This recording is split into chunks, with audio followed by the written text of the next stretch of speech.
Oi, eu sou a Isabela. Eu sou a Flávia. E você caiu no Angu de Grilo. Grilo, grilo, grilo, grilo.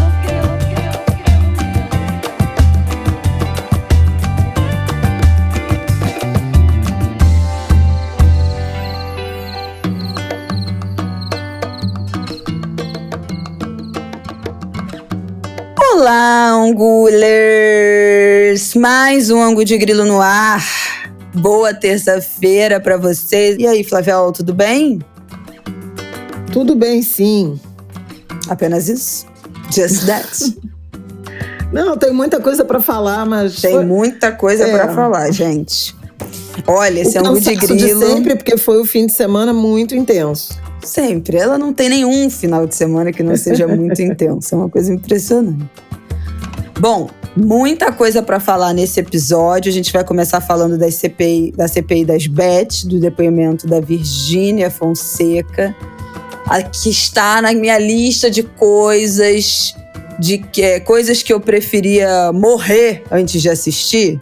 É isso, sabe aquela lista? Coisas para fazer antes de morrer. Aí tenho coisas para morrer antes de fazer. Uma delas é assistir Virgínia Fonseca na CPI das Bets. Mas, infelizmente, nós tivemos todos que passar por essa provação. E eu tenho várias coisas para falar sobre esse circo midiático que está sendo essa CPI. No segundo bloco, vamos falar da Janja na China e toda a crise institucional que gerou o machismo, os ataques. Bom, muita coisa também a ser dita. Mais um episódio, né, envolvendo declarações públicas da Janja, esse protagonismo. A gente já falou disso em outros momentos, vamos voltar a falar. No terceiro bloco, aquele Angu de Grilo de assuntos. Tem a gripe aviária, para a gente ficar de olho.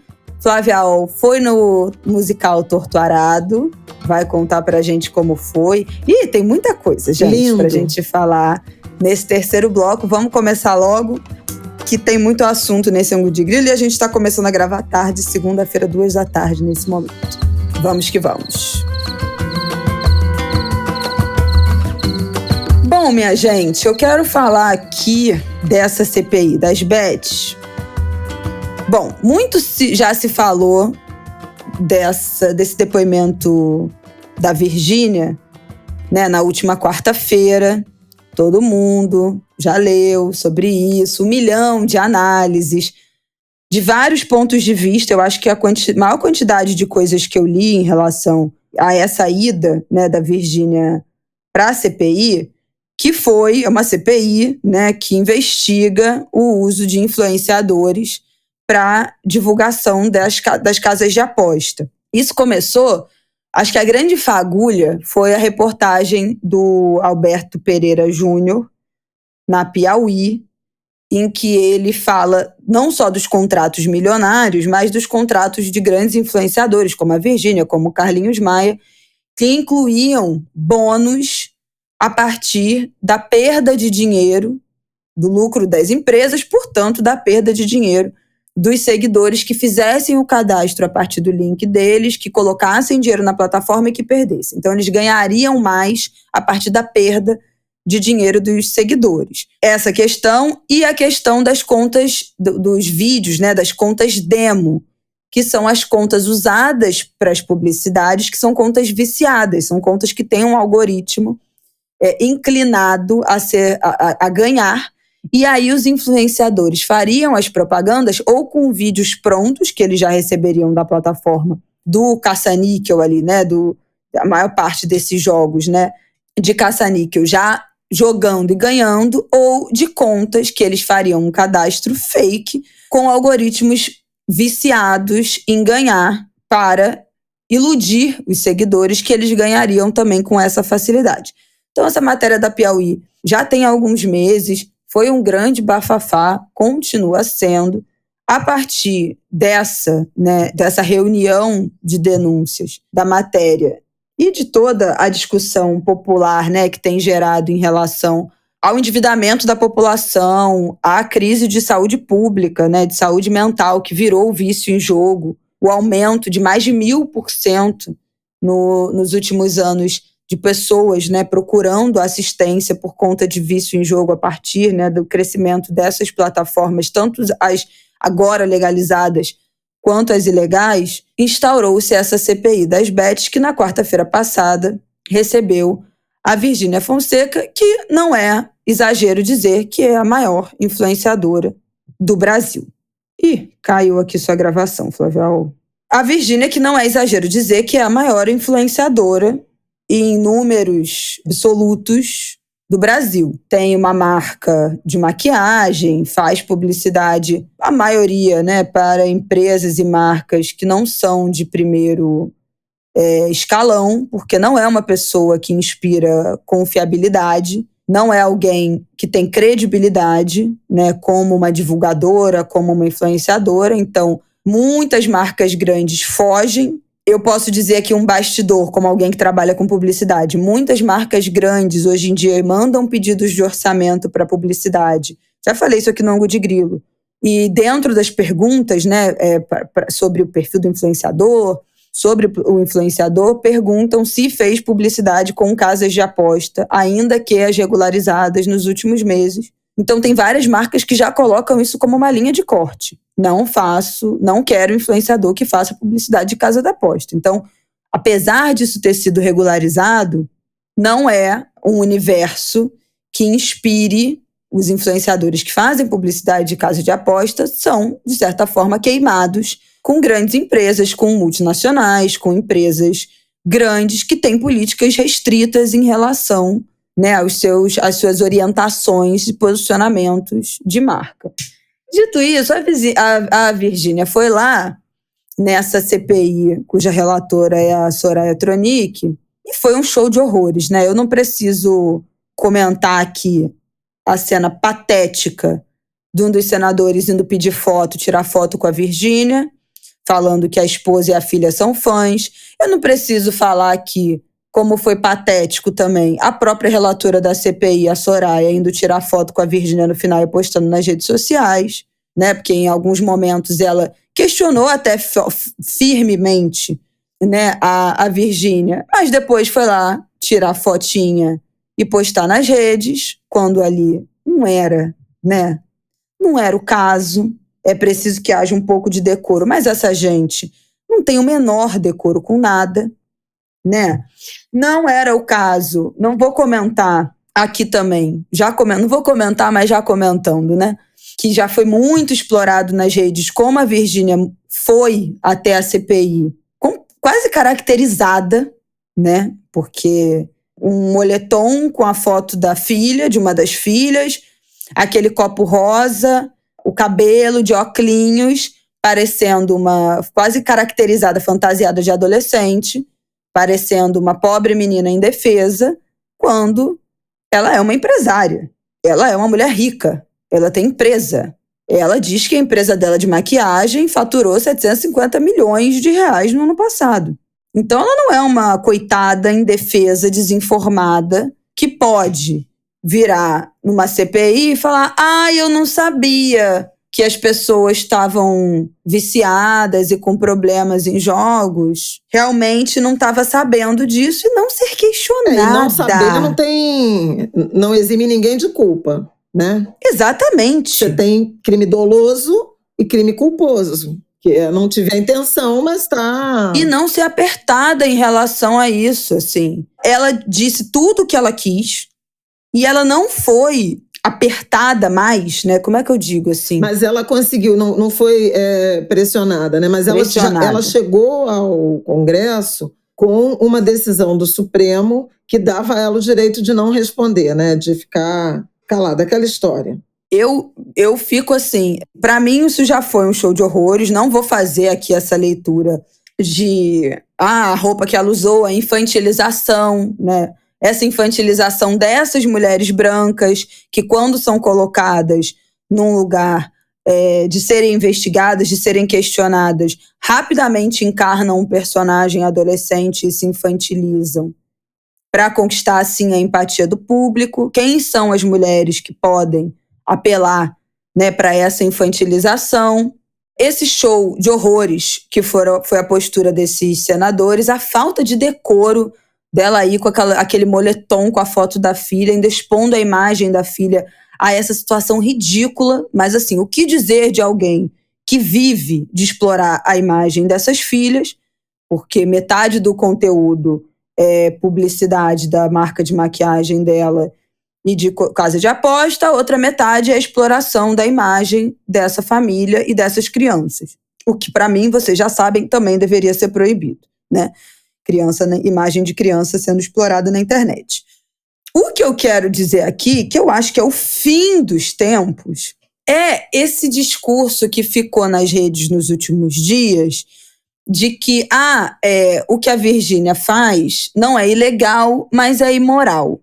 E o discurso também de vários senadores de que, poxa, Virgínia, pense melhor quando você for fazer uma publicidade, a sua empresa já não lucra tanto, por que você precisa de mais esse dinheiro se a sua empresa já tem 750 milhões ou de lucro ou de faturamento, já nem me lembro mais? E ela mesma disse que esse dinheiro não muda nada para ela. E os senadores, poxa, mas então por que você faz essa publicidade? Agora, o que eu não consigo conceber é que os senadores questionam a Virgínia se ela deveria ou não fazer esse tipo de publicidade, para ela pensar melhor, olhar, ter mais empatia com o público, ter mais responsabilidade com o público que vai entrar ali, perder dinheiro e as pessoas estão se endividando, quando são eles que têm o poder de proibir ou regulamentar a publicidade das casas de aposta e não fazem. Eu não consigo conceber uma coisa dessa. Porque, assim, foi o Congresso que regulamentou as casas de aposta, que regularizou, porque já que então elas existem, vamos pelo menos cobrar impostos, né? E a taxa de não sei quantos milhões para essa regularização dessas plataformas estrangeiras terem sedes, representantes e tudo regularizado no Brasil. Se há uma identificação de que a publicidade dessas casas de aposta prejudica a população e que os influenciadores estão fazendo o que bem entenderem em termos de publicidade, por que eles, esse mesmo Congresso, que transfere para os indivíduos a responsabilidade, não regulamenta a publicidade ou então proíbe? Porque eles podem fazer isso. Por que não estava incluída na regularização das casas de aposta cláusulas em relação à regulamentação, normativas da publicidade? Por que o CONAR não vira um órgão sério, de verdade, e não um órgão que seja apenas de instrução para boas práticas, mas que não tem poder de retirar do ar, de multar, de criar nenhuma legislação específica, né? Não seja um órgão de controle. O CONAR é uma entidade setorial, tá? É um conselho de autorregulamentação. Ele não é um órgão de governo. Ele justamente não, exatamente, não manda nada. Não manda nada e não necessariamente quer mandar, né? Na verdade, o principal objetivo é articular um conjunto de práticas que consigam acomodar opinião pública, ambiente, sociedade, sem a interferência do governo. Então, o objetivo é exatamente esse.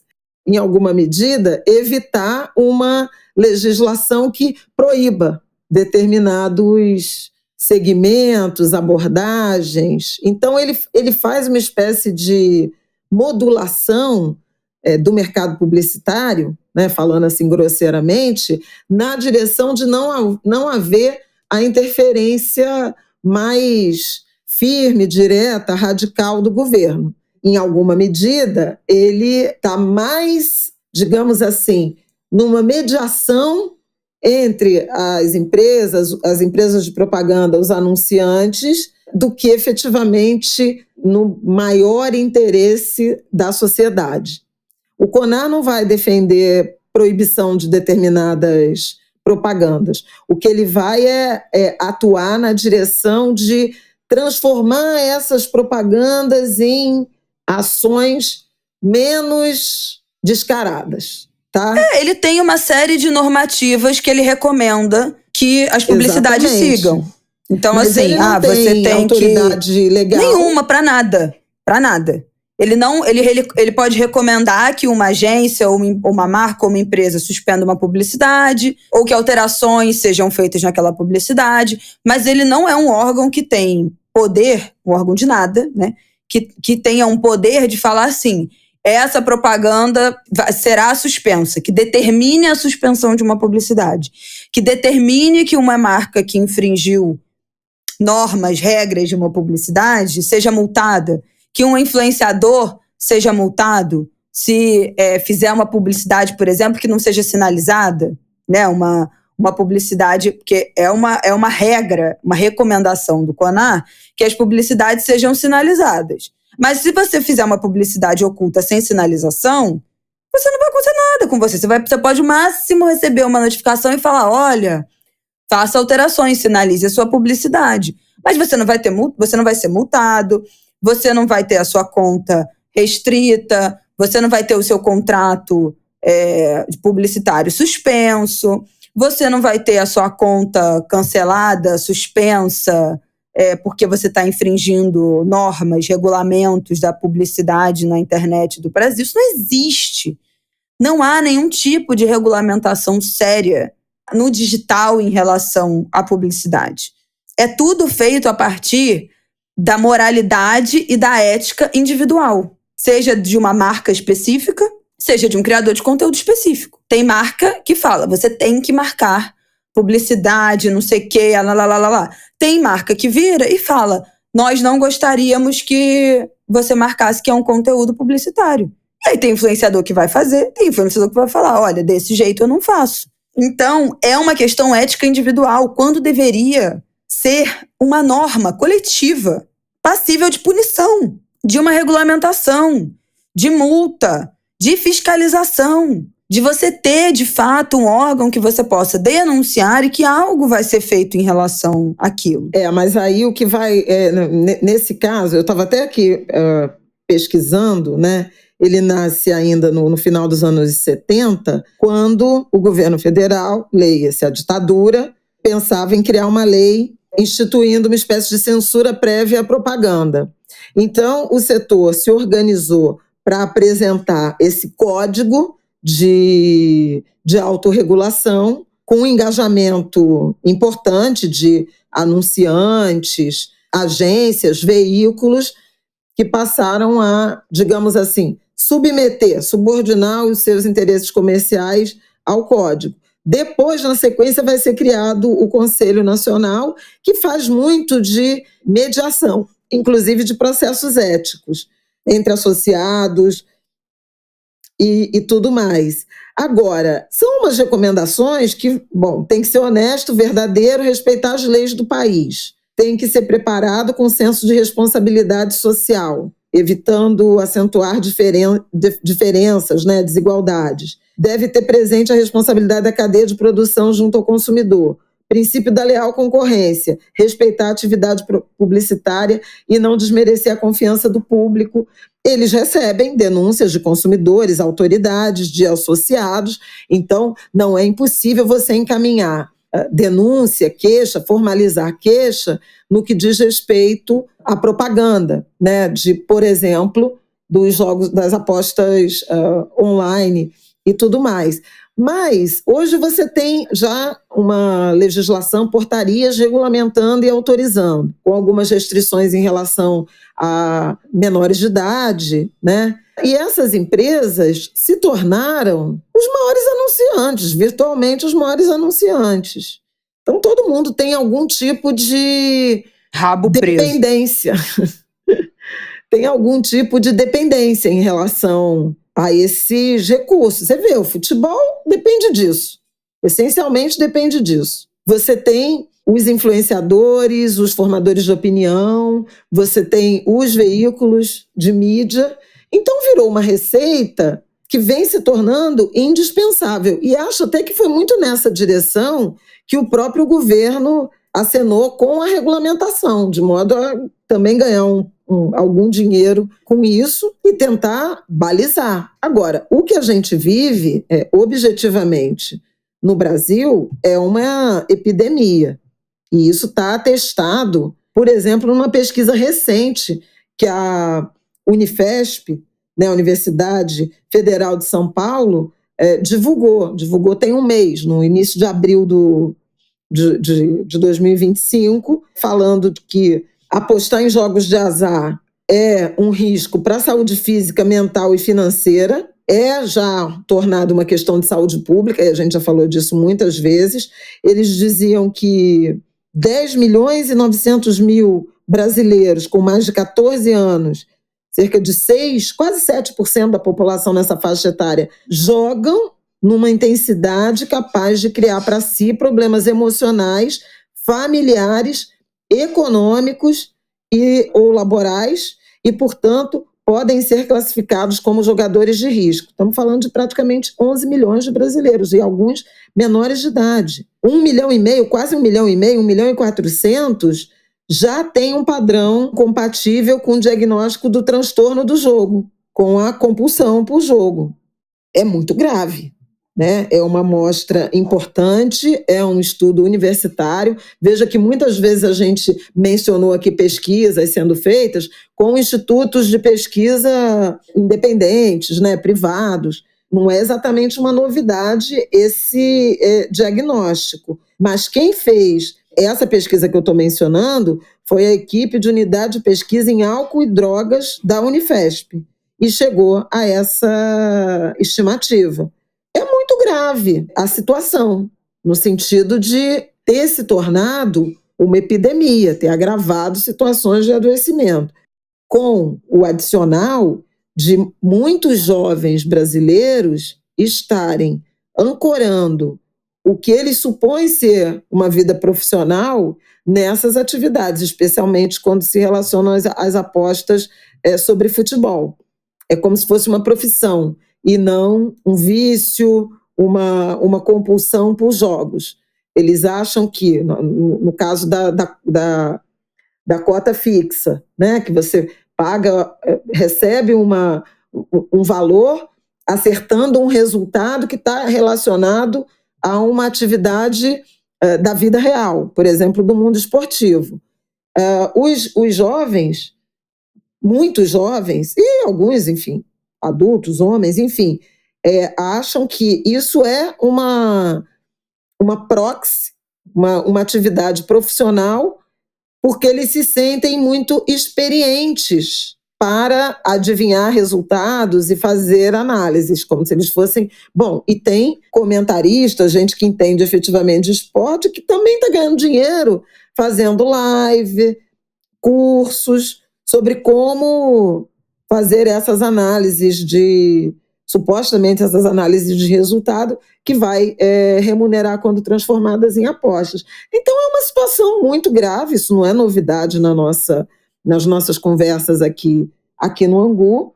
Você tem uma quantidade de dinheiro brutal, né? Contratos de milhões de reais com influenciadores, com personalidades, 50 milhões, 20 milhões, 30 milhões de reais ano para anunciar isso. E no caso específico dessa influencer específica que teve na CPI, a informação de que ela recebia 30% de todas as apostas perdedoras que a plataforma recebia. Tem um nome para isso, é um resultado... Da desgraça, aposta da desgraça, lucro da desgraça. Cota, né? A cota ou comissão da desgraça alheia. Quer dizer, você joga R$100, se você perdeu esses R$100, esse influencer que tem esse tipo de contrato ganha R$30 de cada 100 que você perder. Se você ganhar, ela não recebe nada. Ora. E foi uma outra parte absurda da CPI, porque quando ela foi questionada em relação a isso, se ela lucrava em cima da perda, né, dos seguidores dela, ela falou que era uma cláusula do contrato que ela ganharia um bônus se ela conseguisse atingir uma meta de lucro para a empresa. Então não era em relação à perda do dinheiro dos seguidores, do público.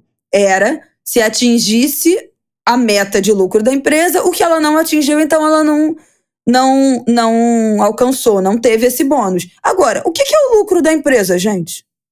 O que é o lucro da empresa? É a perda do dinheiro das pessoas que apostam. E ela dá essa resposta e muda-se de tópico, entendeu? E não tem ninguém para falar, Virgínia, o lucro da empresa é as pessoas perderem dinheiro. Então você tá falando aqui que você tinha no seu contrato uma cláusula que você ganharia um bônus se você atingisse um valor X de perda do dinheiro dos seus seguidores. Você está confirmando essa informação? Não. Então, foi um grande circo. E aí o que mais me irrita nesse circo da CPI das bets é essa falsa preocupação, ou essa preocupação muito superficial dos senadores, do Congresso, com os influenciadores fazendo propaganda. Porque se eles estivessem preocupados, eles estariam colocando as casas de aposta dentro da regulamentação da lei que proíbe e regulamenta propaganda de cigarro, bebida. Vou te dizer aqui, é a Lei 9.294 de 1996, que é a lei que proíbe a propaganda de cigarro, cachimbo, charuto, qualquer produto, né, que faça fumaça, e também a lei que regulamenta a publicidade de bebida alcoólica, medicamento, terapias e defensivos agrícolas. Então, as regras para a publicidade de bebida alcoólica não são uma normativa, uma sugestão do CONAR. Elas estão previstas em lei. Tem uma série de artigos nesta lei que regulamenta, sob pena da lei, a publicidade de bebida alcoólica. Se eles estão tão preocupados com a forma que os influenciadores estão fazendo publicidade de aposta e como isso está reverberando na saúde mental, no bolso, na saúde pública da população, por que ao invés de estar fazendo esse circo com a Virgínia, eles não estão brigando para incluir casas de aposta, jogos de aposta dentro dessa lei que regulamenta com lei, né, esse tipo de propaganda? Gente, enquanto não for assim, é tudo uma grande palhaçada. Para perder tempo da gente que fica aqui de otário se assistindo, se sentindo um idiota de estar prestando atenção, perdendo tempo, tendo que reforçar esse discurso e esses debates pela milésima vez, sendo feito de trouxa por esses influenciadores e por esses senadores, tirando selfie com a Virgínia. E não é um debate sério, entendeu? Porque é isso, existe a lei antifumo.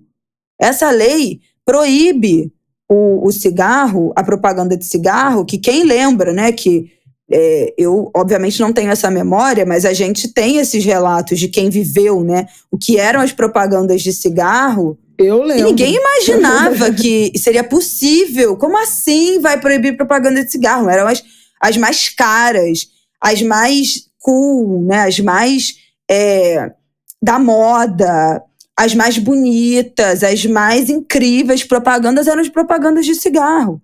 Como é que vai proibir isso? E proibiu.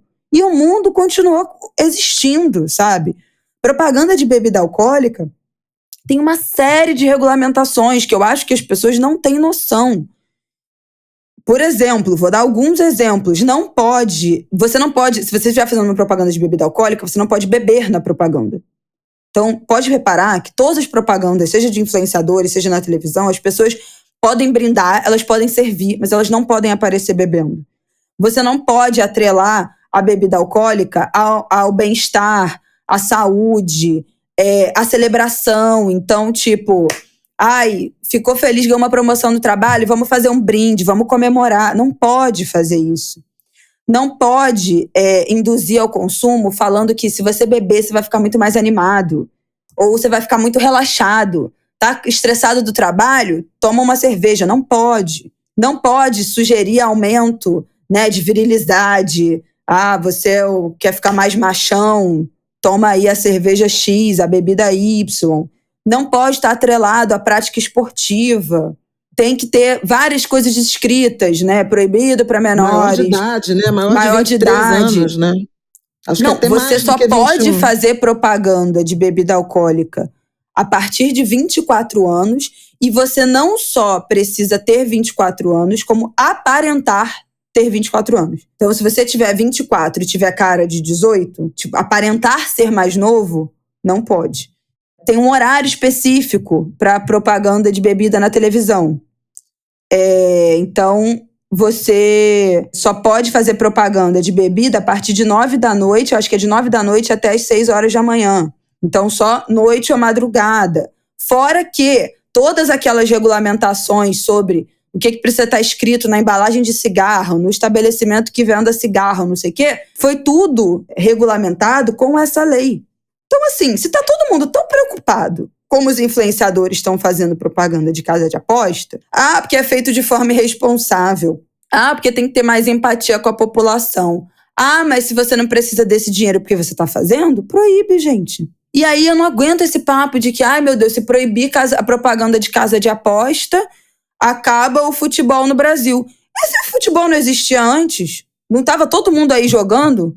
Até 2 anos atrás, antes de ter esse monte de propaganda de Brasileirão Betano, de açaí, de campeonato de não sei o que, Superbet. Não estava todo mundo aí jogando futebol, contratos milionários. Aí agora o mundo vai acabar. Se acabar a publicidade de casa de aposta. Enfim, enquanto esse assunto não for tratado, né, nos termos da lei, da regulamentação pela lei, tudo é uma grande palhaçada e um grande circo midiático que, infelizmente, deve continuar, porque no dia seguinte, na semana passada também, receberam... A Virgínia foi na terça, né? Acho que o Rico Melquiades, outro influenciador, foi na quarta. E ainda tem outros nessa lista, né, do Congresso, pessoas que eles gostariam de ouvir, como, por exemplo, o Carlinhos Maia. Então, assim, é o fim, gente, é o fim. Ninguém vai chegar em lugar nenhum. Esses senadores estão chamando esse povo para fazer circo, para fazer esse grande pega-trouxa que somos nós que estamos assistindo, e não há nenhum interesse real de investigação, de regulamentação desse tipo de propaganda com influenciadores.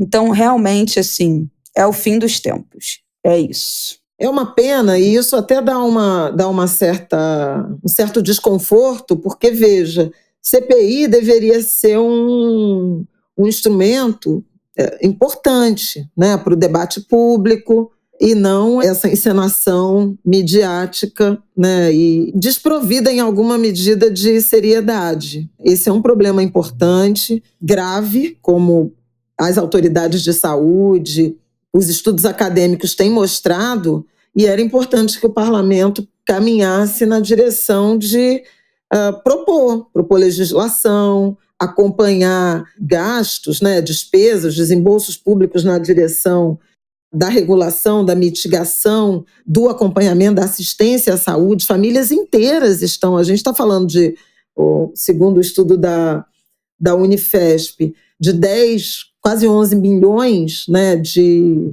jogadores, digamos assim, que, com algum impacto colateral disso que deveria ser entretenimento puramente. Mas, veja, cada um desses indivíduos está inserido numa família, em relações sociais, em relações de trabalho, e tudo isso vai afetando e adoecendo mais gente do que o jogador propriamente, né? Então, obviamente que você está numa família que tem um jogador compulsivo, que está vendendo bens, que está se endividando, que já está endividado, que quebrou, que adoeceu, que mudou seu comportamento. Óbvio que as pessoas que estão ligadas a esse indivíduo, a esse jogador compulsivo, também estão adoecidas ou estarão. Então, é um problema muito grave. Agora, eu acho que a questão ética é super importante, né? À luz do que a gente vive, né, nos dias de hoje, e especialmente para influenciadores, né? Se o seu ganha-pão é influenciar comportamento, consumo das pessoas, há que se ter uma reflexão mais profunda, né, em relação... Eu acho que essa chave aí olha só, cada um é senhor de si, é responsável pelos seus atos.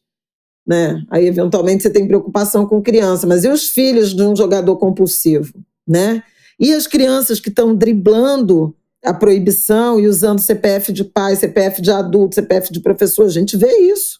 Então, eu acho que vai sempre envolver algum debate ético. O Brasil avançou nessa questão, a Isabela lembrou do cigarro, não só da propaganda, mas avançou na questão da permissão, né? Ou da proibição, né? Vamos botar assim, da proibição de cigarro. As pessoas fumavam no avião, gente. As pessoas fumavam... Hoje é inimaginável, né? Inimaginável. Mas a gente saía nas boates, nos restaurantes, no avião, com cabelo fedendo a cigarro, fumante ou não. No restaurante, eu me lembro que a gente chegava, restaurante fechado, né, com ar-condicionado, aí perguntava, fumante ou não fumante? Tinha a área de fumante e de não fumante dentro do restaurante fechado, que as pessoas podiam fumar na mesa. Hoje em dia, isso é tipo assim, dentro do restaurante, fechado, enclausurado, com ar-condicionado, as pessoas fumando lá dentro, é uma coisa impensável. Né, os professores fumavam em sala de aula, de faculdade. Tem vídeo da... Não é aquela, meu Deus, economista, que morreu outro dia, Maria da Conceição Tavares. Isso, Maria da Conceição Tavares fumando dentro da sala de aula, tipo assim. Isso é... Gente, mas é isso possível. É eu sou de um tempo que não tinha... não era proibido, não era proibido andar sem cinto de segurança, e tinha carro que nem tinha cinto de segurança. E hoje o cinto é obrigatório, permitiu uma proteção adicional. As cadeirinhas das crianças no trânsito, que, aliás, o ex-presidente Jair Bolsonaro queria liberar, né, impedir a obrigatoriedade. Beber e dirigir, a lei seca. Então é assim que você vai tratando. E esse me parece que já está virando um problema de saúde pública com escala suficiente para medidas mais dura. Mas, enfim, a gente tem um Congresso que está fazendo uma CPI pouco séria e que está pensando em legislação relacionada a bebê reborn, né? Não ser atendido no SUS. Não, gente! Então, sabe, é bem complicado. Em que pese o fato de uma preocupação de reconhecimento de problema de saúde mental, mas quantos problemas de saúde mental a gente tem muito mais graves, né? Em escala muito maior, que não levaram a essa preocupação. Porque essa preocupação é um debate que está nas redes sociais, um debate midiático, que muitos parlamentares viram a oportunidade de aparecer juntamente, né? Enfim, vida que segue. Nossa, gente, vida que segue, porque realmente a Câmara do Rio, né, querendo o dia da cegonha reborn. Ai, olha, vamos realmente... Ai, me dá até tristeza. Vamos mudar de assunto. É isso, gente, que eu queria falar da CPI, que eu gostaria muito de um esforço do nosso Congresso para incluir casa de aposta nessa regulamentação de publicidade, ter regras rígidas, leis, artigos assegurados em lei, que fizesse com que esse conteúdo tivesse uma regulamentação publicitária muito rígida. Ou proibida. Quem me dera, né? Seria meu sonho. Bom, vamos para o próximo bloco. Bom, minha gente, vamos falar da nova crise do governo envolvendo uma fala da Janja durante a viagem. Vocês sabem, a gente falou aqui na semana, não sei se foi passada ou se já foi retrasada, que o Lula faria uma viagem para a Rússia e para a China. Semana passada a gente falou também, né? Voltamos a tratar disso. Falando que o Lula faria uma viagem, né, para a Rússia e para a China. E na semana passada, na China, teve a situação que durante, né, uma conversa com Xi Jinping, onde o assunto era o TikTok, foi conversado sobre enviar um representante, uma pessoa da confiança do governo, para conversar a questão digital, regras para o TikTok no Brasil. E a Janja teria pedido a palavra para explicar o que tem acontecido no Brasil em relação ao TikTok, especialmente envolvendo mulheres, envolvendo crianças, falando, né, de uma necessidade de alguma regulamentação. Enfim, a gente já sabe, não só da exposição, mas os desafios que acontecem nessas redes sociais envolvendo crianças. Isso não é novidade, não é novidade do TikTok. Isso já aconteceu em outras redes sociais, anos e anos atrás, vários desafios que colocavam crianças, adolescentes em risco. Teve um caso desse ano de uma menina que morreu depois de supostamente fazer um desafio viral no TikTok. E isso gerou um grande mal-estar, uma grande crise no governo. Esse episódio vazou para a imprensa, então gerou um mal-estar de quem teria sido a pessoa, o ministro, das pessoas ali na reunião, que teria vazado essa informação. Depois, muitas análises, comentários, críticas a Janja ter se posicionado, ter falado com argumentos de que não faz parte dos protocolos de reuniões diplomáticas, especialmente com a China, que as primeiras-damas falem, que pessoas que não sejam do ciclo, né, com cargo de ministro, presidente, peçam a palavra e se manifestam, que eles têm um controle, umas regras muito rígidas, né, de comportamento, e que isso teria sido interpretado quase como uma gafe, né, diplomática, e gerou um mal-estar pelo pronunciamento, pelo vazamento da informação e depois pelos ataques que foram endereçados à Janja, e aí começou o povo a se degladiar nas redes sociais, né, de novo, desse mesmo assunto, desse papel da Janja, desse protagonismo da Janja, pessoas criticando esse protagonismo dela, criticando as posições dela de se colocar, de falar, de ter uma posição participativa dentro do governo, pessoas a favor, pessoas contra, e gerou de novo esse debate na rede social. Não é a primeira vez que a gente acompanha uma treta, uma crise envolvendo o fato da Janja ser uma primeira-dama participativa em questões, né, do governo.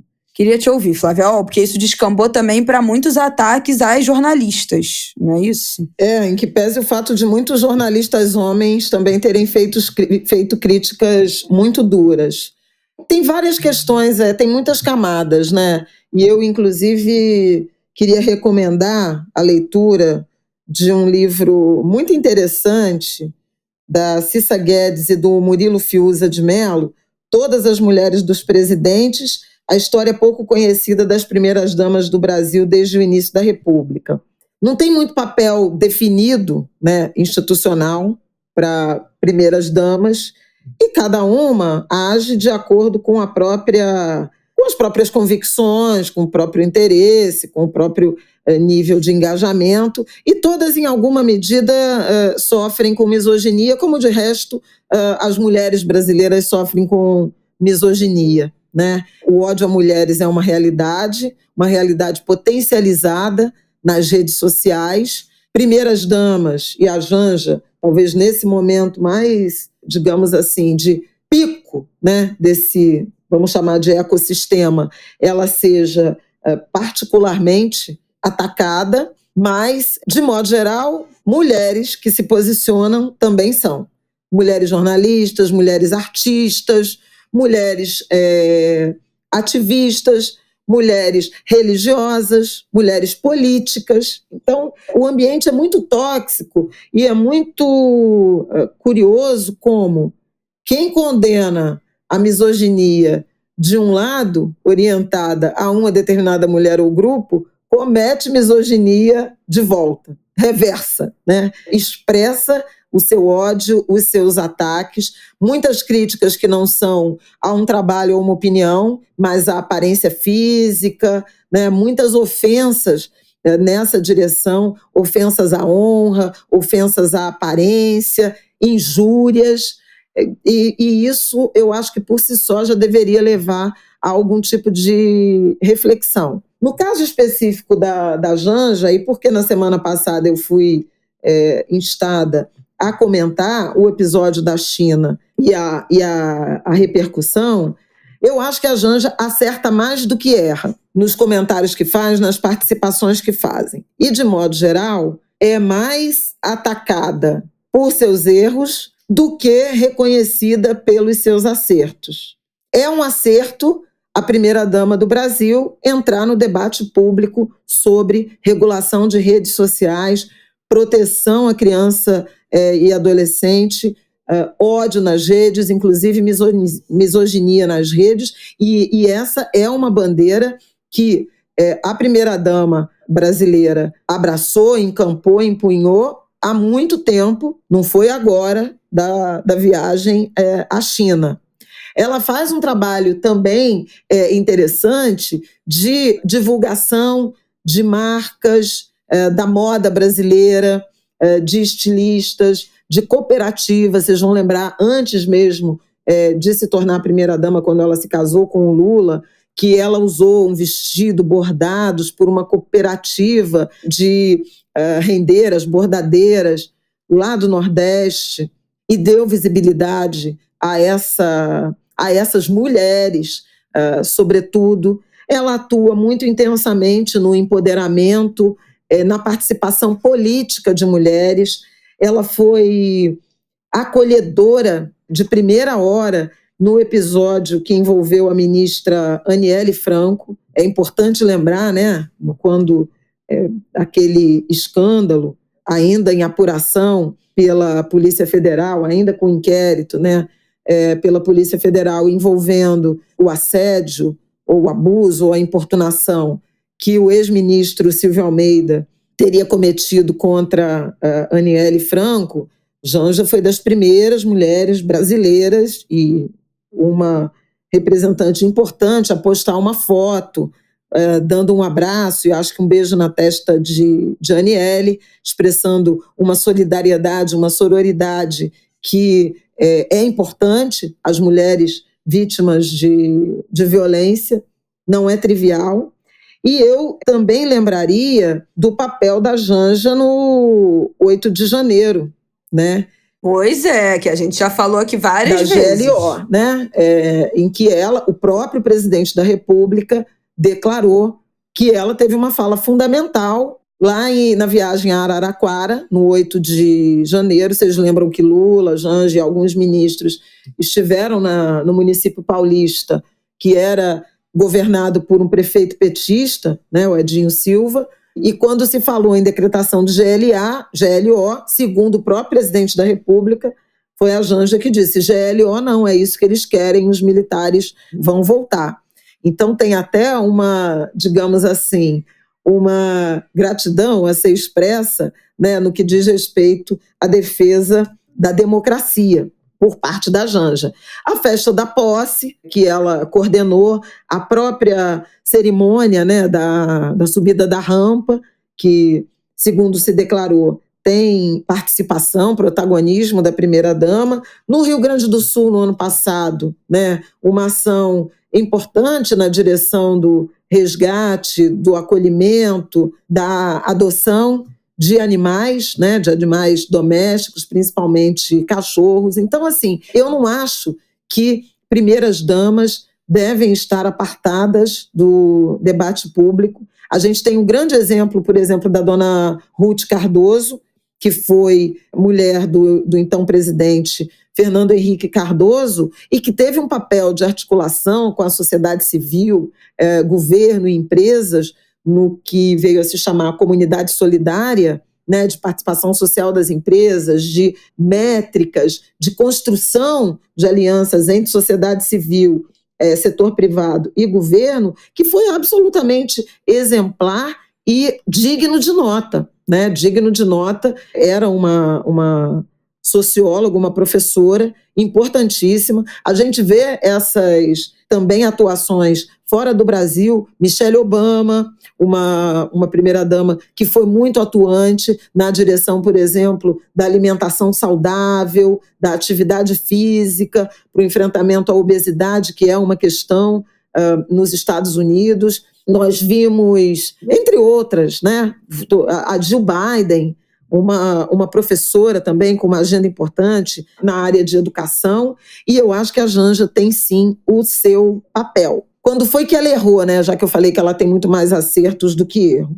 Ela errou naquela interferência na chamada taxa das blusinhas, quando ela entra no debate a partir de redes sociais, falando como ia ser e não foi, e aquilo provocou desgaste ao governo e ao ministro da Fazenda, desautorizou o Fernando Haddad naquele momento, mais confundiu do que ajudou a opinião pública em relação ao que o governo pretendia. Ela errou no episódio de duvidar ou sugerir que a família anterior, a família Bolsonaro, Michele Bolsonaro, tinham subtraído peças de decoração do Palácio da Alvorada.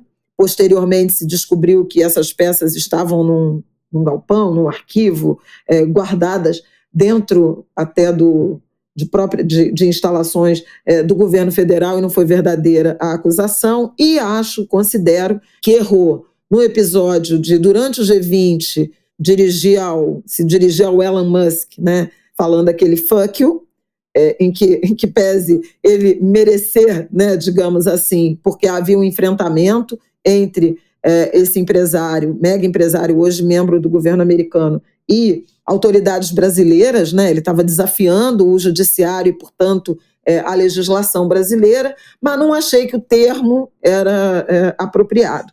E dessa vez também ao interpelar o presidente chinês. E aí, nesse caso, eu queria me alongar um pouquinho, porque ela hoje voltou a falar no assunto e disse que não há protocolo capaz de silenciá-la ou de calá-la.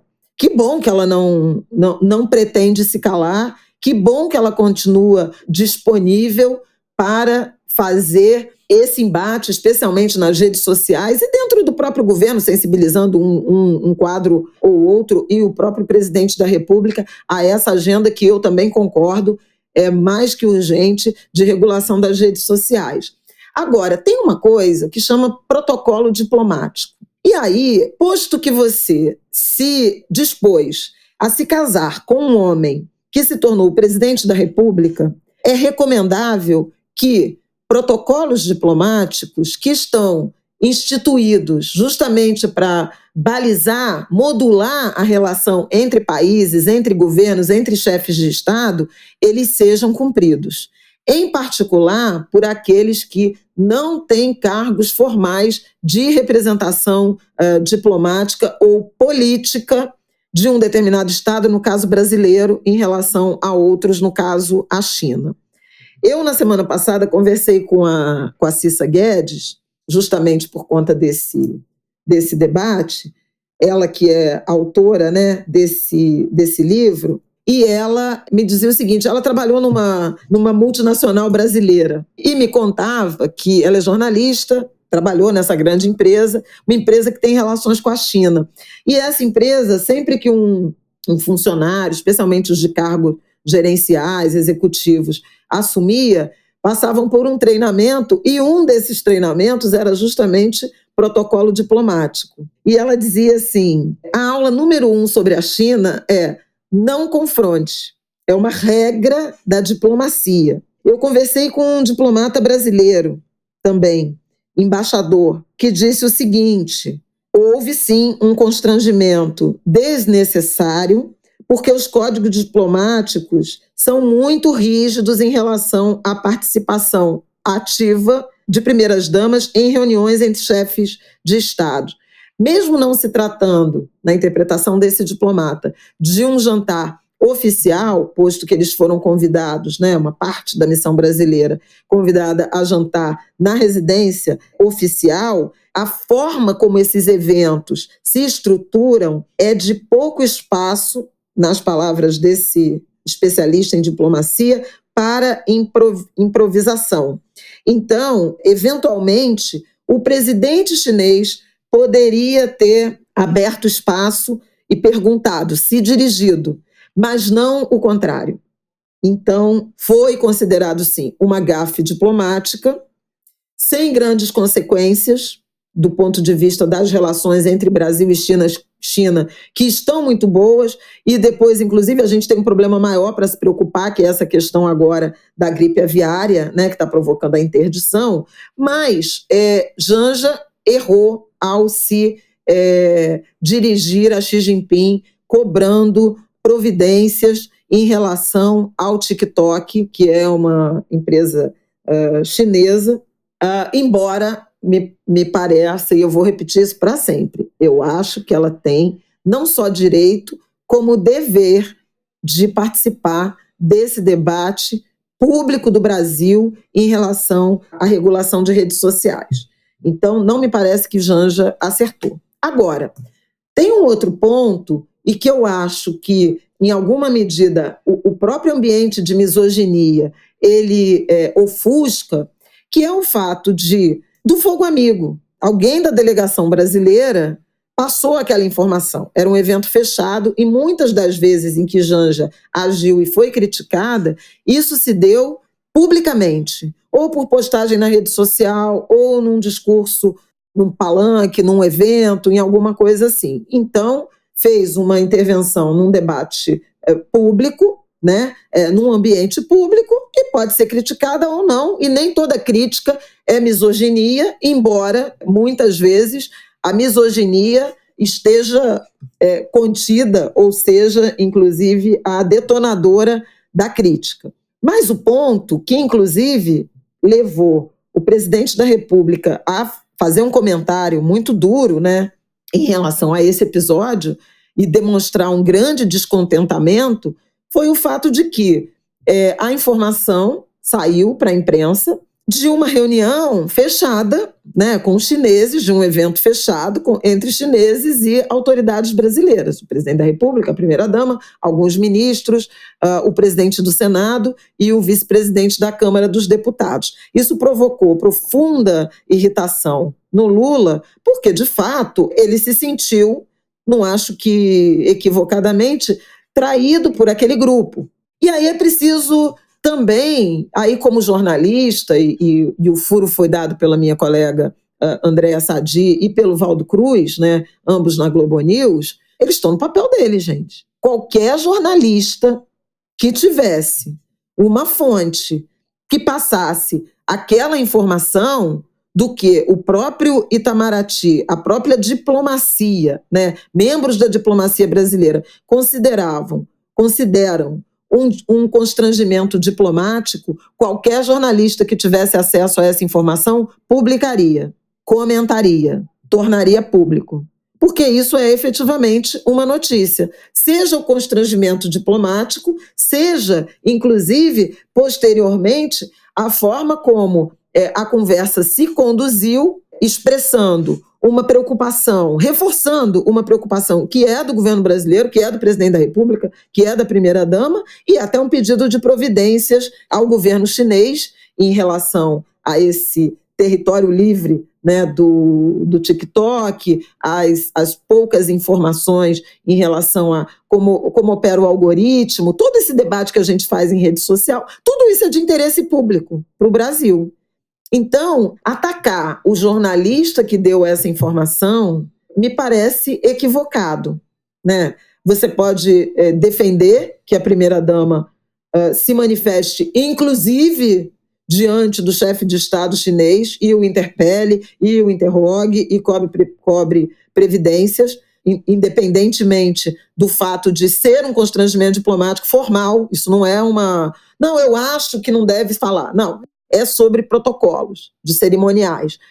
Protocolos como, numa cerimônia pública, o presidente é o último a falar, protocolos sobre quem são as autoridades que estão qualificadas. Tudo isso é parte desse arcabouço. Você não gosta dos protocolos, você acha careta, tudo bem. Alguns eu também acho, posso concordar ou não, mas é um fato.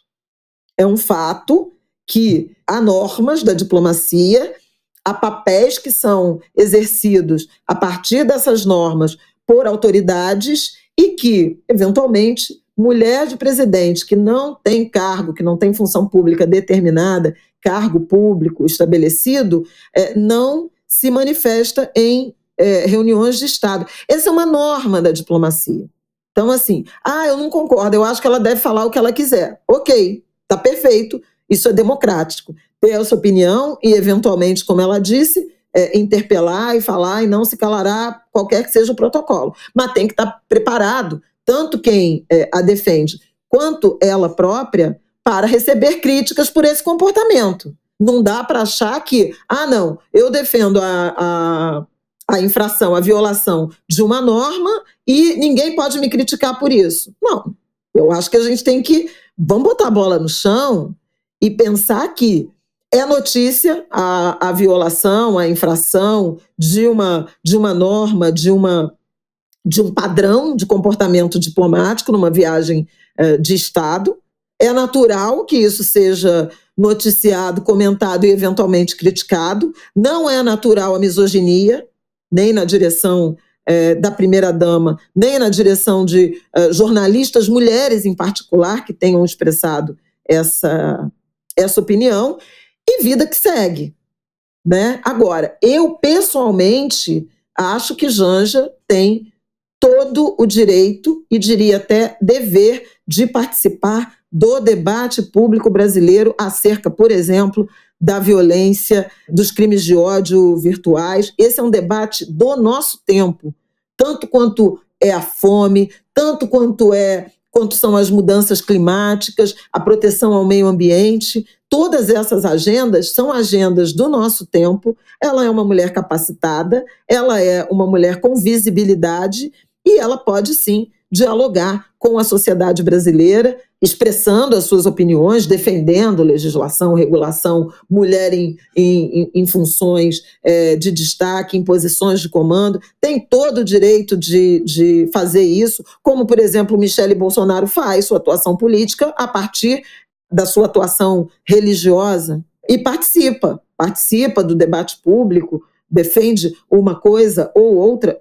Isso é absolutamente legítimo, mas é preciso ter em conta que, em algumas situações, ela pode errar e, quando errar, e o erro é subjetivo, né?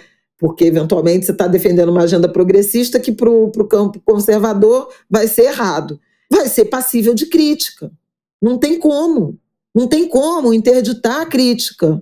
É claro que eu estou falando da crítica respeitosa.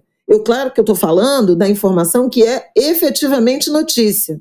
E o episódio na China foi efetivamente notícia. Ela levou a delegação brasileira a um constrangimento diplomático, nas palavras de um diplomata de carreira. Isso é certo como 2 e 2 são 4. Faria de novo, não me arrependo? Beleza, tá ótimo. Tá compreendido. Faria de novo, não se arrepende. Tem quem considere oportuno, legítimo a intervenção que ela fez, mas há quem não considere e que tem o direito de fazer a crítica, sem misoginia, sem ofensa, sem injúria, sem ataque, de uma forma racional, civilizada. E eu acho que o que está faltando no debate público brasileiro, não é de hoje, há muito tempo, é realmente o retorno à civilidade, porque os ataques são abaixo da linha da cintura, como se o debate público fosse uma várzea, uma luta na lama. E isso é muito ruim para a democracia. É muito ruim. Esse nível de ataque, de violência, né, digital, virtual, que se dá nas redes sociais e que eventualmente pode transbordar para uma situação de violência objetiva, de ameaça. E aí as pessoas ficam intimidadas de emitir sua opinião, seja a Janja, seja quem a criticou, e o debate fica interditado. É isso que queremos? Queremos o silenciamento amplo e restrito, sobretudo de mulheres? Não me parece correto. Então, assim, é uma situação que foi muito ruim, muito desagradável, acho que para todas as partes, ninguém saiu ileso. Há uma questão que eu acho, por fim, né, que é importante ser tratada, que é uma questão de governo, porque indivíduos do governo passam via imprensa, emitem via imprensa desconfortos que estão dentro do governo. Então, assim, será que não tem abertura para dizer ao presidente ou à primeira-dama que, olha, isso aqui tem um protocolo a ser seguido, ideal é que não fosse desse jeito, e aí tem que ser um debate público com esse escrutínio violento? O que está acontecendo? Eu acho que também é preciso pensar no que está acontecendo dentro do governo. Se há uma dificuldade de troca de informações, de diálogo em relação a comportamentos de todo tipo. E isso não é só em relação à Janja, a gente vê isso em relação ao ministro da Fazenda, né? A Fernando Haddad, a gente vê isso em relação ao Banco Central, a gente vê isso em relação à Casa Civil, a gente viu isso em relação ao Ministério da Saúde e ministérios onde houve trocas, né? Tem sempre muito fogo amigo. E isso é muito ruim para o governo e para o país. Em particular para um governo que não vive um bom momento de popularidade e que está imerso em crise. Então, assim, eu acho que é mais um episódio que também denota um ambiente de desarmonia, né, que não ajuda o presidente da República nesse tumultuado terceiro mandato. Eu acho essa parte bem ruim, assim, né, de claramente ter sido alguém de dentro do governo numa conversa restrita, privada, que vazou informação para jornalista, porque qual é o clima de confiança e de confiabilidade, né, de conversas confidenciais, de encontros confidenciais e de manter esses momentos, essas relações e, inclusive, eventuais gafes no privado, porque uma coisa é você cometer uma gafe, fazer um comentário, ser criticado, que foi o que minha mãe falou, num pronunciamento público, né? Aí é público, aí tá todo mundo vendo, não tem o que fazer. Agora, você comete um erro num encontro privado, só tem como vazar, né, do seu lado de aliados e vaza. Então, gente, que aliados são esses, né? Que joga os leões a primeira-dama, o próprio governo, né? Porque é uma crise que atinge todo mundo. Então, realmente, para mim, essa parte é muito de quinta. E acho péssimo, né? Porque são pessoas com cargos no governo, ministros que desestabilizam a imagem do próprio governo perante a população, ao público que, né, já vira, vocês sabem, nas redes sociais, esse kikiki. Enfim, podemos passar para o nosso último bloco? Podemos, mas é isso. E são informações de interesse público, entendeu? Você não vai dizer que uma interpelação da primeira-dama do Brasil ao presidente chinês em relação a uma rede social, a regulação de rede social, a um algoritmo viciado, a um algoritmo desconhecido, ela não é relevante. Você ter essa informação, óbvio que ela é relevante. A partir do momento que alguém passa essa informação, o dever do jornalista é noticiar. Ponto. Ponto. Tipo assim, ninguém é baú. Agora, se é compreendido que é um evento fechado, confidencial, não oficial, né? Então não há também uma obrigatoriedade daquilo ser aberto, do que está ali ser público, ou há um trato de silêncio em que essa informação não vaze, ou é dever do jornalista que descobre que torne isso público. Gente, isso aí tem que fazer, realmente. Agora, criticar o jornalista que noticiou é surreal, né? Bom, podemos? Só antes disso... Então não podemos. Não, esse debate, eu já falei isso e vou falar de novo, já falei aqui nesse comentário e vou falar de novo. Esse debate é absolutamente urgente, fundamental. O Brasil já devia ter uma regulação de redes na direção de coibir ou de impor responsabilidades em relação a crimes de ódio, exploração sexual de infância, a misoginia, a LGBTfobia, a racismo. É inadmissível que o país não tenha.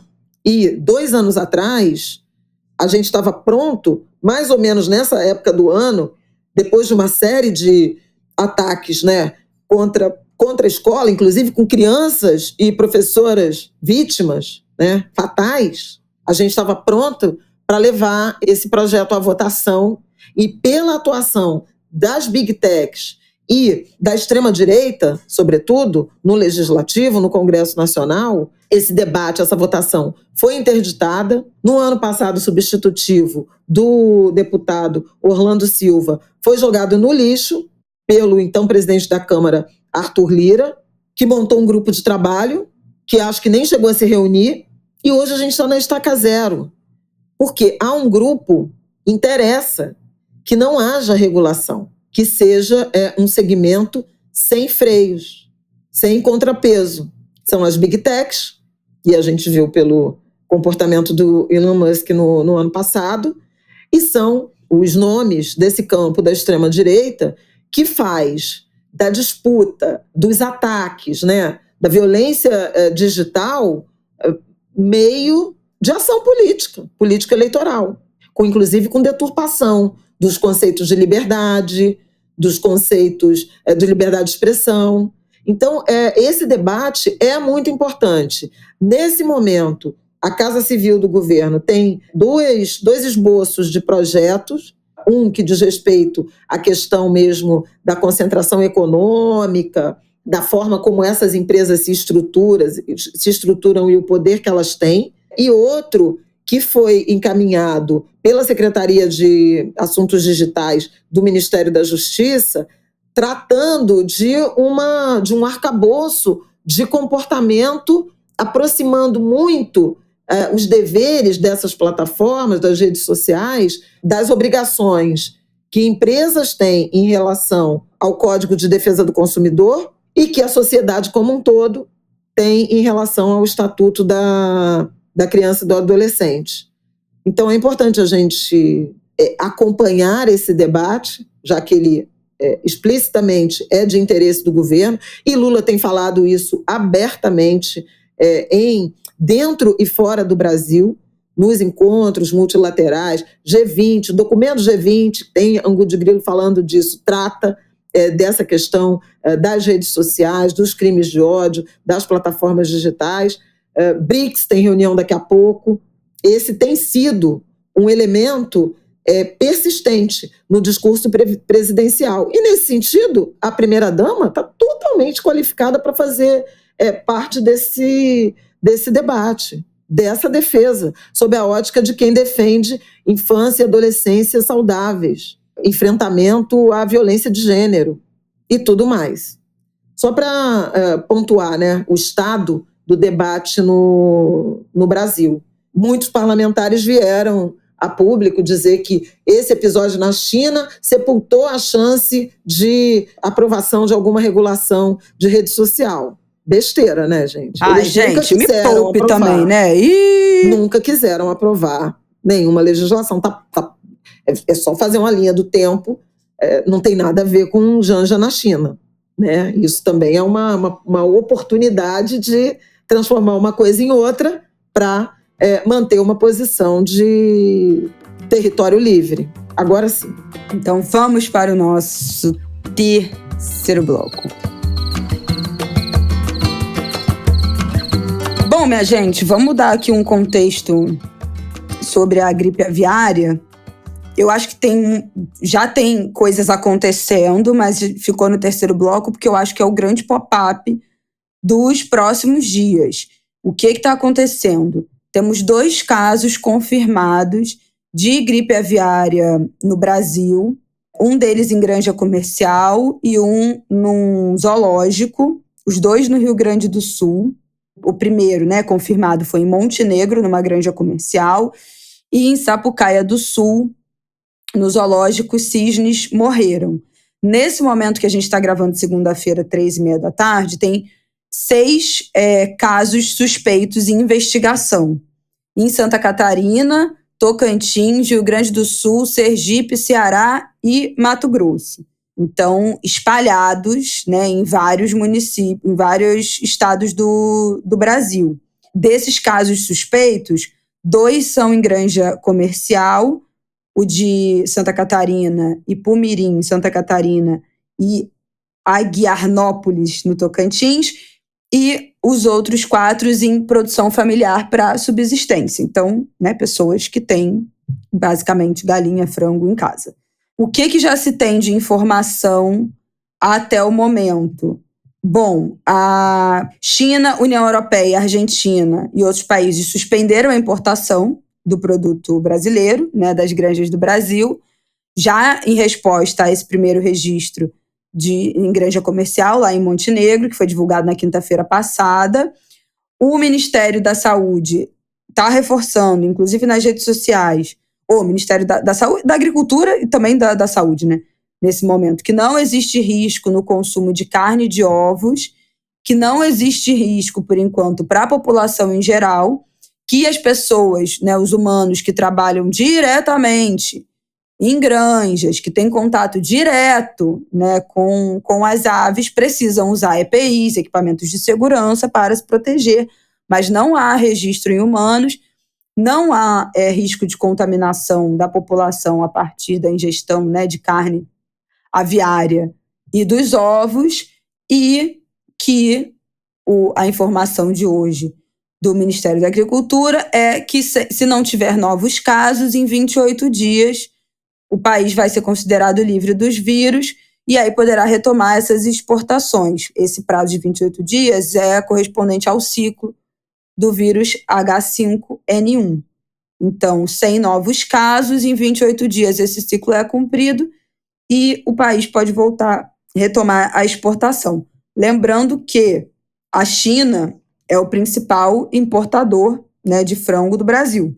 Então, o fato, né, da China ter suspendido essas importações é muito relevante.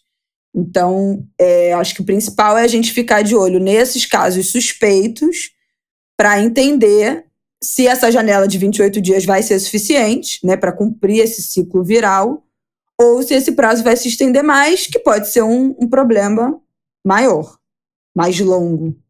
Eu acho que não vamos nos alongar muito, mas é um assunto importante que merece atenção pela relevância que esse setor tem na pauta de exportações do Brasil, pelo comportamento, né, pelas respostas dos nossos parceiros comerciais, mas é muito importante chamar a atenção de que a gripe aviária ela preocupa o mundo, né, autoridades sanitárias, de vigilância sanitária, de vigilância animal, há vários anos, e o Brasil até demorou a confirmar algum caso. Vocês bem sabem que numa sociedade globalizada isso é virtualmente impossível, né? Um vírus está circulando numa determinada região e não chegar a outras.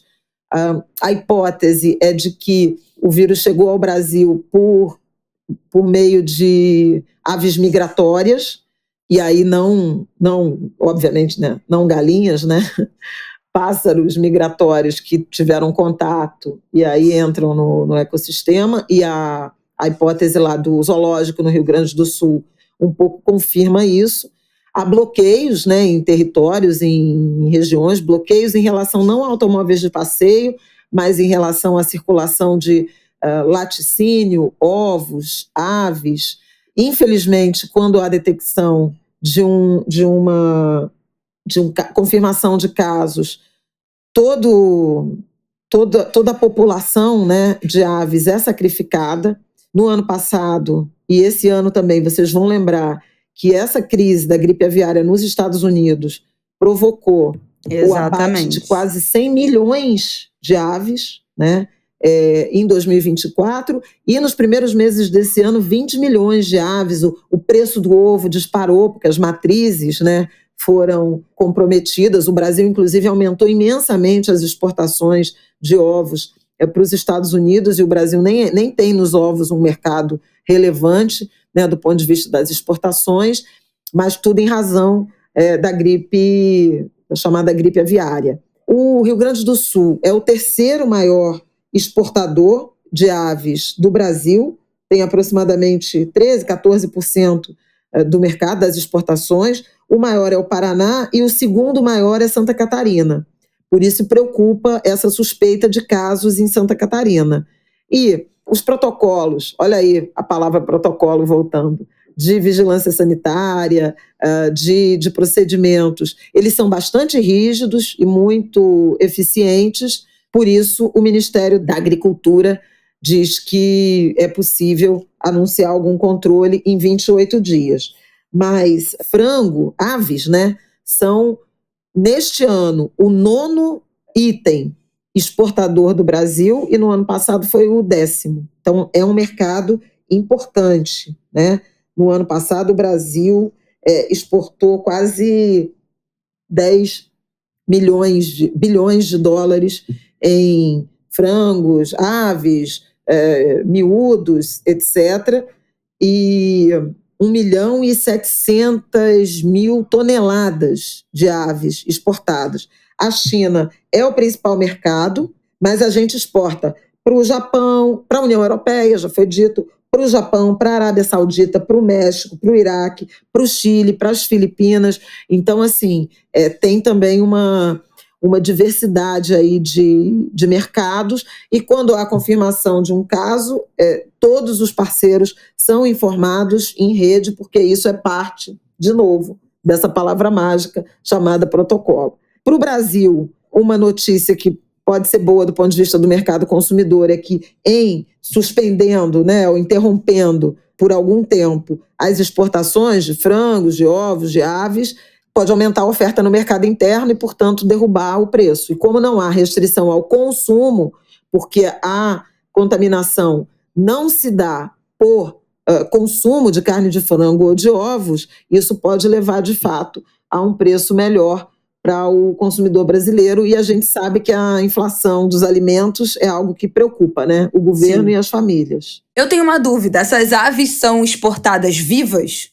Não, normalmente abatidas. Tem até especialistas que falaram... tem até especialistas que suspende a exportação.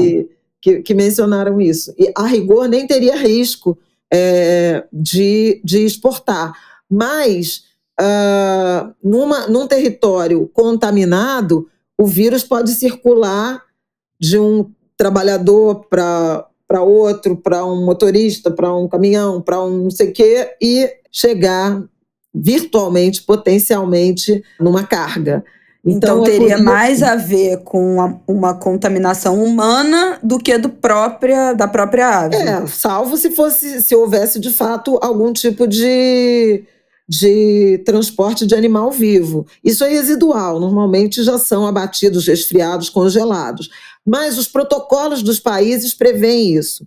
Tem um caso para tudo e vamos aguardar a erradicação. Isso aí é padrão no mercado internacional, especialmente para parceiros que importam em grande escala, caso da China, caso da União Europeia. Embora os especialistas chamem a atenção para não haver risco, né, de contaminação a partir do animal abatido, mas, a rigor, você poderia manter autorização para outros, né, por exemplo, para outros estados, para outros frigoríficos, restringir um frigorífico específico, uma área produtora específica, mas o protocolo... Aí são questões de cada país, né, internamente. E o que os protocolos estabelecem é a suspensão total enquanto durar essa dúvida, como maneira de se proteger. Os 28 dias têm a ver com o ciclo do vírus. Isso, exatamente. É o ciclo do vírus H5N1. Então, vamos acompanhar. Eu acho que o grande pop-up aí é acompanhar se esses outros 6 casos, algum deles vai ser confirmado. Os 2 de granja comercial e os 4 de criadouros, né, familiares. E entender se esses 28 dias vão ser reais ou serão estendidos a partir de novos casos, novas suspeitas, novas confirmações. Então, é isso. Agora, para encerrar, Flávia, tinham várias outras coisinhas que você queria falar, mas eu acho que o principal é Torturado, não é isso? Eu queria falar, porque na semana passada a gente já tinha mencionado, né, que teria a estreia, vai até 15 de junho, a temporada de Torturado no Rio de Janeiro, já passou por Salvador, onde estreou, já passou por São Paulo, estava devendo no Rio, e o espetáculo é lindo, é de uma beleza... É de uma beleza, assim, intensa, e eu recomendo muito. E eles estão fazendo uma coisa muito bacana, que são sessões vespertinas. Então, assim, tanto sábado quanto domingo, tem sessão 4 horas da tarde. Quinta e sexta, 20 horas. Sábado também tem sessão às 20 horas. As 3 protagonistas são espetaculares, como cantoras e atrizes. Iluminação, uma beleza. As canções, uma beleza. O debate, né? A trama é muito atual e eles criam algumas referências a isso.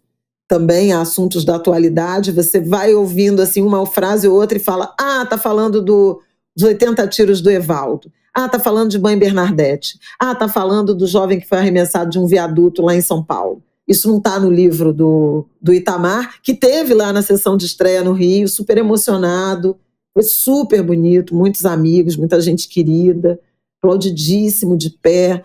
A sessão de domingo eu soube que também lotou, totalmente paga, né? Não era uma sessão para convidados. Então, a trama é muito bonita, o figurino é lindo. Nossa, é uma adaptação assim, muito feliz de uma obra importante, né, da literatura brasileira, de um best-seller. Dá muito orgulho de assistir. Um elenco muito negro, direção negra, né, do nosso Elísio, talentoso demais. Olha, gente, é uma beleza. Elísio Lopes, querido amigo, eu recomendo muito, sabe? Recomendo muito. É muito bonito, tem ancestralidade, tem religiosidade, tem humor também. Vários momentos você ri. É muito emocionante, é muito bonito mesmo. Super recomendo. Eu também quero recomendar o álbum novo, já que pediram aqui dicas musicais. Aliás, a Isabela tá dominguinizada, né? Menina, adorei! Fui ouvindo, dirigindo. Adorei o álbum Dominguinho, que minha mãe já tinha falado aqui na semana passada. João Gomes, Mestrinho e JP. Os ingressos, vai ter um show, né? O lançamento dessa turnê deles na Casa Natura Musical em São Paulo. Esgotou em 11 minutos todos os ingressos.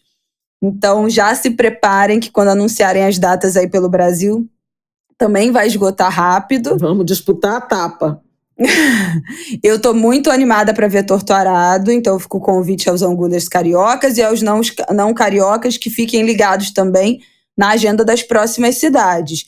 Eu quero dizer aqui que nós recebemos uma informação de Cleiton Nascimento, que é protagonista, diretor, roteirizou, criador do espetáculo Macacos, que nós já falamos aqui milhares de vezes no Angu. Isso. Estivemos com ele na semana passada lá no Negritudes Globo, que foi de uma beleza também na quinta passada, que a gente tinha comentado aqui no Angu que faria.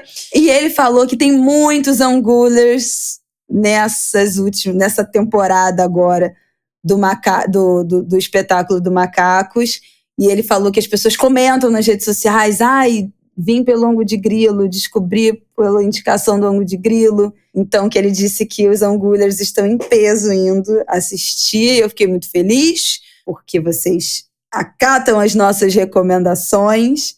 Isso é muito, muito, muito legal, de valorizar a arte, né, brasileira, do nosso povo, da nossa gente, do teatro. Então, isso é muito legal. E é isso. Estou animada para assistir Torto Arado. Qual é a recomendação musical que você ia deixar? Dona Alaide Costa, uma das cantoras mais importantes do Brasil, uma das divas da Bossa Nova.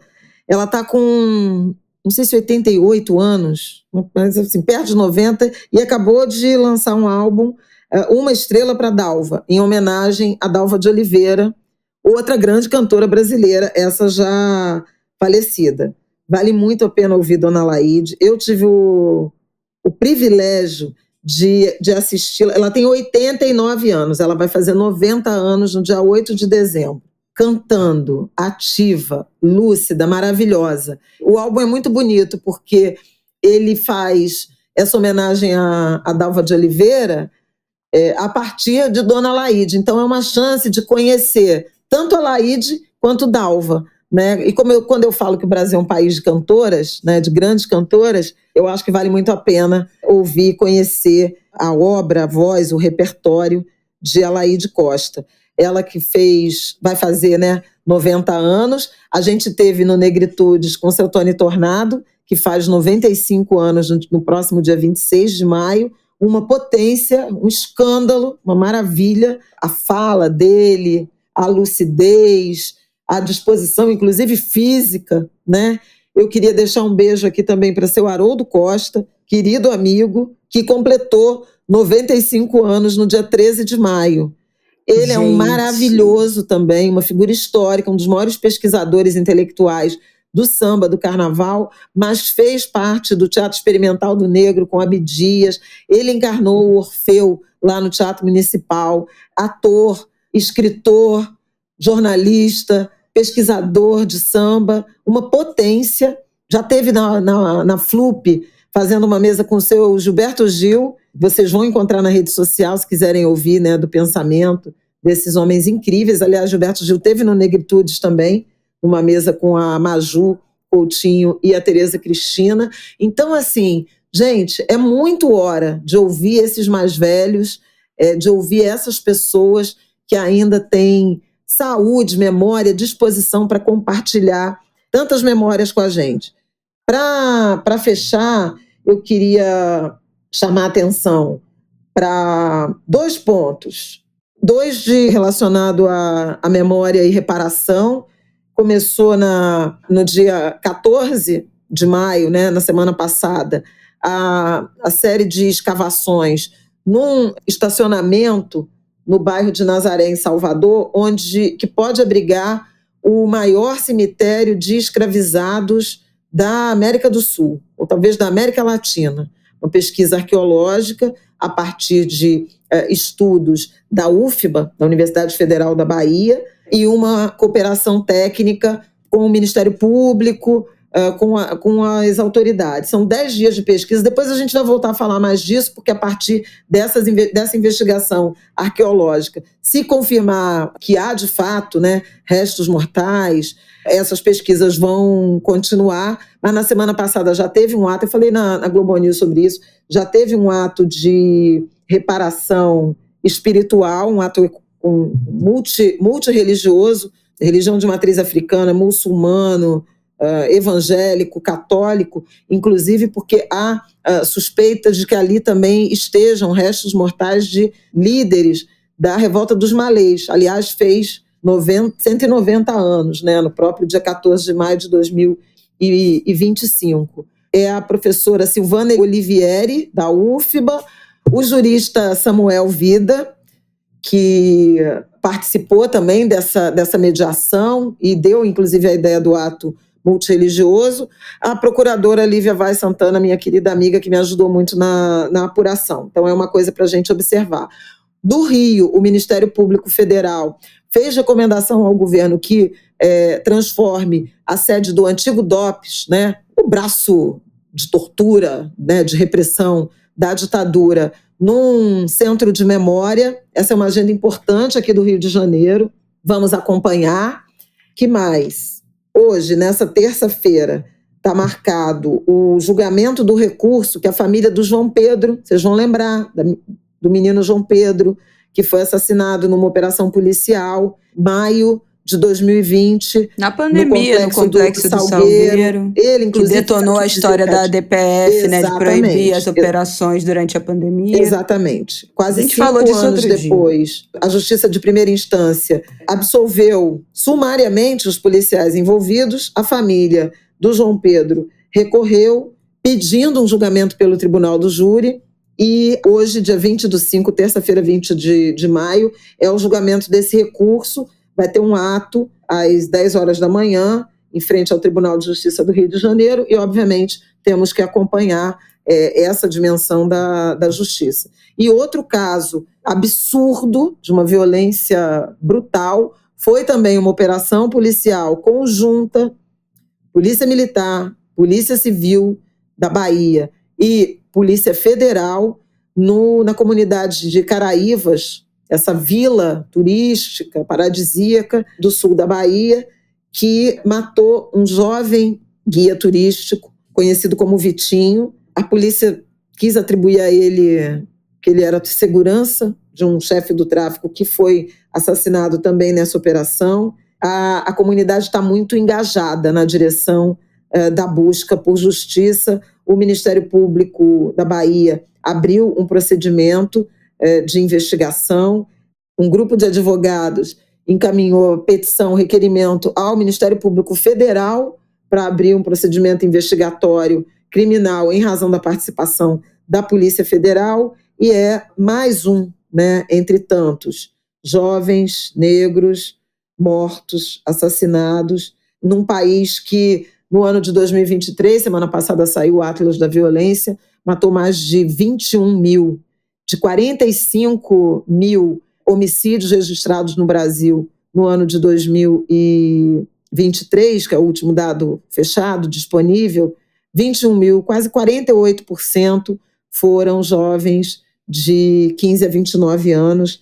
É a tragédia nacional materializada e há uma mobilização muito grande na Bahia em torno do pedido da cobrança de justiça pelo Vitor Cerqueira, conhecido como Vitinho. Não vai trazer ele de volta, mas é um mínimo de justiça e reparação, inclusive a reputação, né, maculada por conta da imputação indevida de crimes a um jovem guia turístico de Caraíva. Por fim, lembrar da morte de José Pepe Mujica, né, ex-presidente do Uruguai, um pensador, político muito íntegro, ético, desapegado, né, dos bens materiais, que morreu na terça-feira passada, ele do agravamento, né, de um câncer aos 89 anos. Ele faria 90 anos, eu acho que hoje, dia 20 de maio, nessa terça-feira que vocês estão ouvindo o Angu de Grilo, morreu poucos dias antes de completar 90 anos. É verdade, 20 de maio. Foi uma comoção imensa no Uruguai, inclusive por eleitores do campo da direita, do campo conservador. O Mujica foi guerrilheiro, né? Atuou na luta armada contra a ditadura no Uruguai, ficou 12 anos preso numa solitária. É uma história impressionante que está contada num filme muito bonito, que eu recomendo demais, Uma Noite de 12 Anos, que conta a história desses guerrilheiros, dessa resistência e da punição, da prisão. Depois ele se tornou presidente do Uruguai, parlamentar, presidente do Uruguai, senador, e sempre dirigindo um fusquinha, sempre morando numa chácara com muita simplicidade. Alcançou muito a juventude com esse discurso da simplicidade, do desapego, contra o acúmulo, e me parece que teve muita dignidade também na despedida.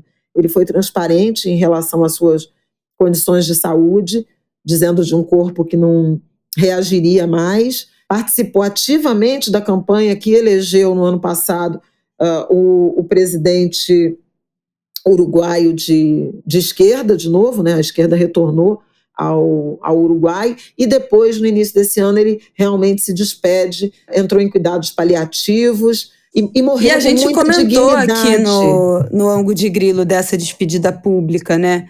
Que eu acho que foi em janeiro. Ele deu a última entrevista falando: isso. Essa vai ser minha última entrevista, eu estou me retirando da vida pública, eu não tenho mais nada a dizer, nada a responder, eu estou no final da minha vida, né? O meu câncer voltou, acho que era um câncer no estômago, se eu não me engano, e ele estava com metástase já. Ele anunciou que não ia mais tentar nenhum tipo de tratamento agressivo e que agora ia se recolher em casa, com a família, e que não daria mais entrevistas, não receberia mais ninguém.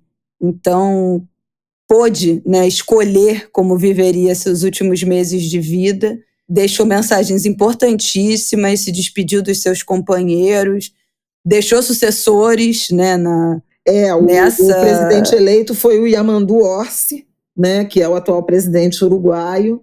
O Lula e a Janja tiveram no velório, né, saíram da China praticamente direto para o Uruguai, porque o Mujica e o Lula eram muito próximos, e o Lula estava visivelmente emocionado, sensibilizado, comovido com a passagem do Mujica. Personagens, né, do século XX que, enfim, se despedem graças à longevidade, por isso eu falo que é importante a gente ouvir esses mais velhos enquanto os temos, mas que, obviamente, estarão imortalizados. A Dorrit escreveu uma coluna bonita no Globo, no domingo, dizendo dessa aula do que Mujica significa como humanista, né? Significa para a humanidade, e o colocando num panteão em que ela chama atenção para essa despedida muito comovida, né, de um mundo sei lá, um mundo em derretimento do Mandela. Ela faz ela traz esses 4 nomes, né? Nelson Mandela, Papa Francisco, o Jimmy Carter, ex-presidente americano, um ativista, né, por direitos humanos, pela paz, e agora o Pepe Mujica. É isso. Seguimos. É isso, minha gente. Mais um Ângulo de Grilo no ar entregue. Boa terça-feira para vocês. Uma boa semana. Um bom final de semana. Penúltimo final de semana, mas último domingo do mês aí. Maio já se despedindo. E terça que vem estamos de volta, né, Flavel? Terça que vem estamos de volta. Boa semana para todas, Angulers. Começaram as instruções lá, os depoimentos das testemunhas, no caso do julgamento, né, da ação penal do núcleo crucial. Semana que vem acho que a gente deve ter mais informações. É isso. Boa semana. Um beijo, gente. Boa semana.